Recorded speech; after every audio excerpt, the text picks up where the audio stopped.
Hello my friends, if you like true crime then do subscribe to my channel and comment down below to let me know which part of the world you are watching this from. Today, I'll be talking about a case that is considered one of the longest running catfish scams ever recorded. A catfish scam is when someone uses a fake identity online to emotionally or romantically manipulate another person, gain their trust, and then exploit them, often for personal information, emotional control, or even money. Sadly, this is a very common type of scam across the world. Our case today is from the UK, and it revolves around a young woman named Kirat Assi, fondly known as Kirat by her friends and family. Kirat was a warm, friendly, and bubbly person who worked in the UK media industry, particularly with a radio channel. In 2009, Kirat received a Facebook friend request from a guy named JJ. JJ was dating Kirat's younger cousin, Simran. Since they were indirectly connected, Kirat accepted the request out of courtesy. Through JJ, she was introduced to another guy named Bobby, who was JJ's friend. Bobby messaged Kirat, thanking her for being like a big sister to JJ and shared how much JJ admired her.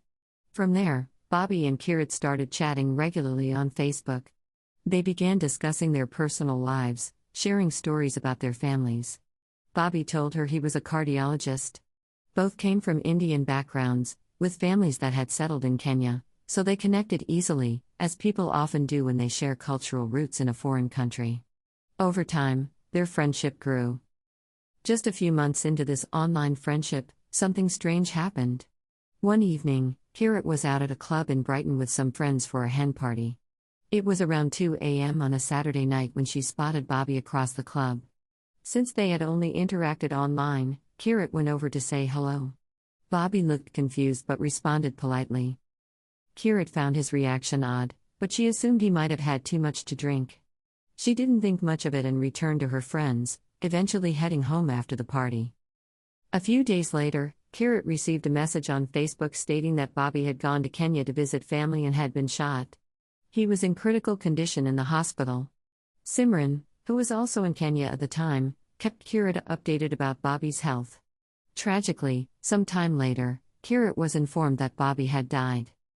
Violence was unfortunately common in parts of Kenya during that time, so although the news was shocking and upsetting, Kirat slowly tried to move on with her life. But then, something even more bizarre happened. A few months later, Kirat received a phone call from Simran, who told her that Bobby was alive. Kirat was shocked and confused. She was told Bobby had entered a witness protection program in New York, and because of safety concerns, his death had been faked. Bobby then messaged Kirat himself, confirming the story and explaining that he had to be moved around frequently for his own safety. Kirat and Bobby began talking again, and their connection deepened. Bobby claimed he was still unwell and had suffered multiple strokes. Kirat became emotionally invested in his recovery and tried her best to support him. During this time, she also communicated with people she believed were Bobby's doctors, friends, and even his ex-wife, all of whom expressed concern for Bobby's health. Eventually, Bobby confessed his love for Kirat. She was deeply moved. When she told Simran about it, Simran encouraged the relationship, saying they were perfect for each other. Even Bobby's supposed friends claimed he was madly in love with her. Finally, on Valentine's Day 2015, Kirat agreed to be in a relationship with him. However, things quickly took a dark turn. Bobby's doctors allegedly told Kirat that his vocal cords had been damaged during surgery, and combined with his participation in the witness protection program, he could no longer speak properly. Despite that, Kirat chose to stand by him. Their relationship remained long distance, and they would spend hours chatting on Skype. Since video calls were not allowed due to the program, Bobby would text, and Kirat would send audio messages in return. For a while, the relationship seemed stable. But gradually, Bobby became increasingly controlling. He would threaten to take his own life over minor disagreements. The relationship turned toxic, and Kirat started changing. Her life became stressful and isolating. Bobby emotionally manipulated her by using his health issues to guilt-trip her. Every time Kirat tried to end the relationship, Bobby would claim he was unwell or that his life was in danger, stopping her from leaving. He often made plans to visit the UK but always cancelled at the last minute, citing police involvement or security concerns. Kirat's attempts to meet him were always denied. Their arguments grew more frequent. Kirat became isolated and lost touch with her social circle. Eventually, the stress took such a toll that she had to quit her job. Through it all, Simran remained her only emotional support. At one point, when Simran traveled to New York for work, she claimed to have met Bobby and updated Kirat on his condition. In 2018, feeling helpless, Kirat hired a private investigator. The detective found out that Bobby was actually living in Brighton, UK, not New York. One day, after a fight with Bobby, Kirat went on a drive to clear her head. When she saw a road sign for Brighton, she impulsively decided to confront Bobby in person.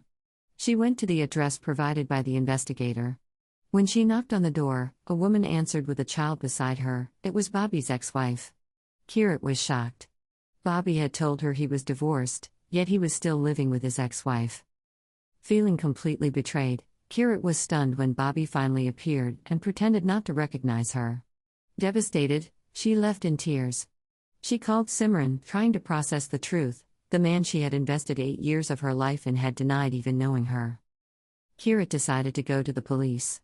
When she shared the situation with Simran, Simran admitted that she had lied about several things, including ever meeting Bobby in New York. She had done it at Bobby's request. The next day, something even more shocking happened. While Kirat was in her bedroom, she saw Simran's car pull into the driveway. Simran looked stressed and exhausted as she entered the house.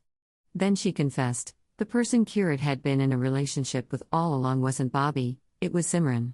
She had been pretending to be Bobby the entire time. Not only that, but every other person Kirat had spoken to, Bobby's doctors, friends, family members, even his ex-wife, were all fake profiles created and managed by Simran. Kirat was in disbelief. She couldn't understand why Simran would do such a thing. Most catfishers are typically lonely or unhappy individuals seeking attention online. But Simran didn't fit that profile. She was smart, well-educated, had a good job, was the head girl in school, and was financially secure.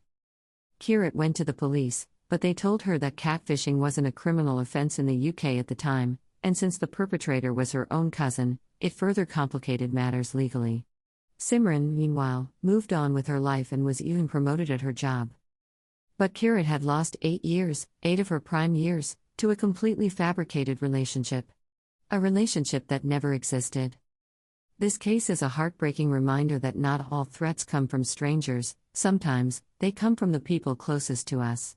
Kirat's strength in speaking out, even after years of emotional manipulation, has inspired important conversations around digital safety and emotional abuse.